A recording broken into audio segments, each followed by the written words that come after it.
Okay, this tutorial is going to be in Pro Tools, and I got Battery loaded up here. If you're not familiar with Battery, it's an awesome drum machine from Native Instruments. And what I want to show you guys today is how to separate your drums in Pro Tools with Battery. And this will apply to any other software out there. This here, before I figured this out, I had, if I wanted to separate my channels, let's say I wanted my kicks on one channel, my claps, my hats, everything. If I wanted everything separated, I would load up like 5 or 6 instances of Battery, and naturally that's going to take up your CPU power. Your computer's going to start to choke up. But what I realized that that was totally unnecessary, because there's a feature here in Battery where you can have all your cells loaded up with sounds and just have one instance of Battery loaded up, which is this main channel here, 1 and 2. So let's go ahead and get started real quick. I got some sounds loaded up: kick, clap, claps, and my hi-hat. So what I want to do here, let me just move this out the way. I'm going to create some MIDI channels. So Control Shift N if you're on a PC. Alright, and then we're going to go down to MIDI tracks, and we're going to create 4 MIDI tracks. Alright, so hit create. Okay, now keep in mind this top button here, that's an input, and these are your outputs. Now, because I have Battery loaded up here, this is loaded up on an instrument channel, and if you don't know how to, and if you're new at Pro Tools and you're not really sure how to load up instrument channels, you just go to just Control Shift N. It creates a new track, right? And then you want to go down to instrument track. All right, and depending on what you're doing, you can go mono or stereo, and then you hit create, and it'll create an instrument track for you. And then right here, the way I get this dialog box open, this inserts, you just go right over here, left click, drag it down to inserts A through E, and this will pop up. And then all you have to do is just left click, go to multi-channel plugin, and you just want to go down to instrument and choose your plugin that you're going to use. So that's how I loaded that up. Now what I'm going to do here, I want my kick to be on channel 1, my clap to be on channel 2, snare, my other clap to be on channel 3, and my hi-hat to be on channel 4. And I want to separate all these. So with my kick selected here, okay, I want that on channel 1. So you want to go down to your output, left click on that, and you'll see it shows you Battery is now loaded up. And whatever plugin you have loaded up, it's going to show you what is loaded up in that dialog. So we want this kick to be on channel 1. Okay, so now it's Battery 1. Okay, and then channel 2, left click, Battery. We want this one to be on channel 2. Our claps there, channel 3, and our hi-hat, channel 4. Battery, channel 4. Okay, now it's still not going to separate, because you have to tell Battery that these are now on independent channels. So right down here, select the kick, right down here where it says MIDI, okay, you want to left click on this button here. You're going to get a drop down box.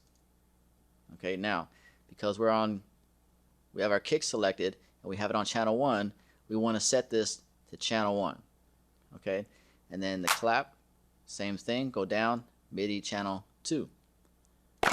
Other clap, channel 3. Hat, channel 4. Now you're not going to hear anything right now because you don't have your MIDI channel selected. So I'm hitting the kick and you're not hearing anything or seeing anything because it's not selected. Okay, so now that it's selected, boom. If I go on to my next track, okay, MIDI 3, MIDI 4. And you can name these whatever you want. So let's go ahead and just lay down a quick pattern with all of our drum elements separated. Just gonna leave this right about here.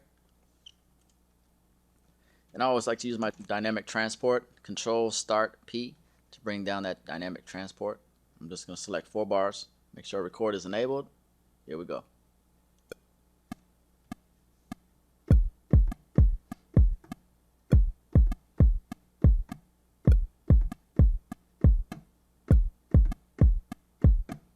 Okay, and now I'm just going to go Alt 0, bring up my event operations so I can quantize that. Make sure your track is selected and your strength is set to 100. Apply. Lines right up there. And as you can see, there's other MIDI notes here. This is the clap, and you're not going to hear the clap, but I was just doing that in reference because I'm doing single element, so I'm not actually hearing the clap to vibe with it. So I just tap my finger, I go kick, kick, clap, you know, so so you're gonna get these extra MIDI notes, but the only thing that's gonna be playing is right here. So if you hit on any of the other keys, like I'm hitting on some keys right now, you see how that's popping up? You're not gonna hear anything except for your kick. So let me undo that. Alright, so now I want to lay down the clap. So I'm just going to select record down there, and I'm still in record mode, we're still going. Alright, okay, so let's lay down this clap.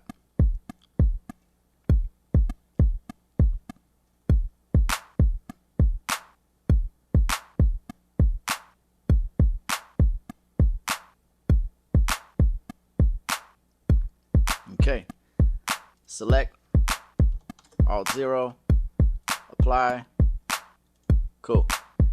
Now let's go ahead and lay down the other clap.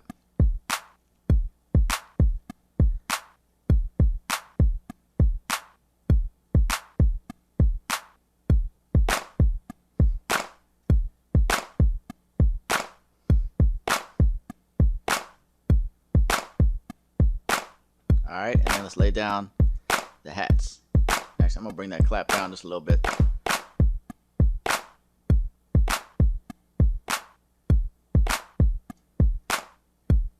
Alright, now we're going to do the hats.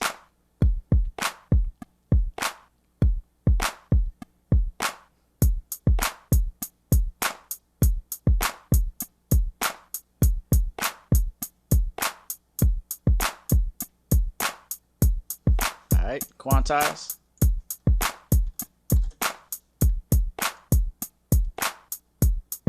Okay, so now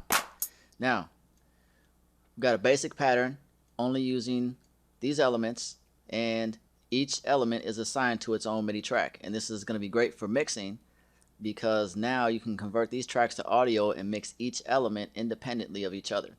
And let me just go ahead and take these out. That's kind of bothering me here. Okay, let me just get those top ones out there. Boom. Okay, so that's how it's done.